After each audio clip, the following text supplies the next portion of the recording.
It started with a call from a Channel 7 viewer last October. He caught these kids on surveillance camera trying to break into his home in one of Detroit's nicest neighborhoods. But police initially did nothing, even though officers who showed up at the scene recognized the suspects.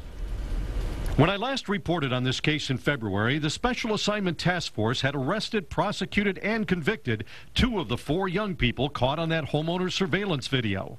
The morning after my story aired, this woman in the Aviation sub was shaken out of her sleep. I heard 3 real loud thumps. Bam!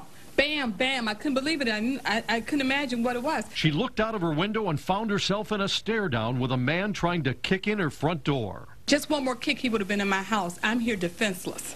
And it's terrible. He's broken the frame of my door. I can't even lock my door. I spend too much money to put up with this. I can't stay in the city any longer. Her home was just down the street from where the Channel 7 viewer caught the other guys on tape trying to break into his house. Fortunately, the Special Assignment Task Force was in the neighborhood that morning. They heard the call come over the police radio and recognized the description of a car. Within minutes, police had 2 cars impounded and 4 people in custody for questioning. They say all 4 were connected to the others they'd arrested for that crime caught on tape. Police used crafty detective work to tie one of the men, James Hall, to this woman's break-in attempt. The intruder left a footprint in the snow. When police took James Hall's shoe to the scene, it was a perfect match. Later, the woman picked Hall out of a photo lineup. He's now awaiting trial for attempted home invasion. And the arrest of James Hall is just the beginning. Since last November, they've made 80 arrests, 65 in the Aviation subdivision for home invasions or attempts. The other 15 made on the fringes of the subdivision for crimes ranging from armed robbery to check fraud, fugitive warrants, and drugs. I was taken aback when I saw your initial special, and I'd like to thank you for bringing it to the attention. Sheriff Benny Napoleon says his officers are making a dent in the problem, and he's hearing, as we are, that residents are happy. I've received several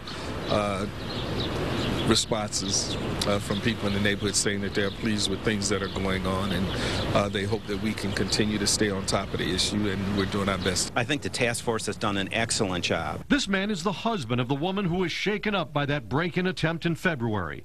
Unfortunately, they decided to leave the city and have a buyer for their home.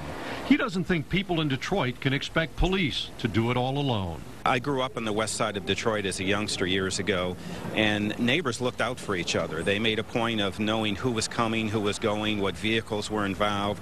And I think neighbors have the attitude now that if they don't get involved, it won't touch their lives. And what we're discovering is just the opposite. Sheriff Napoleon says one of their frustrations is that people arrested for property crimes usually get back on the street fairly quickly, then they go right back to breaking into these homes.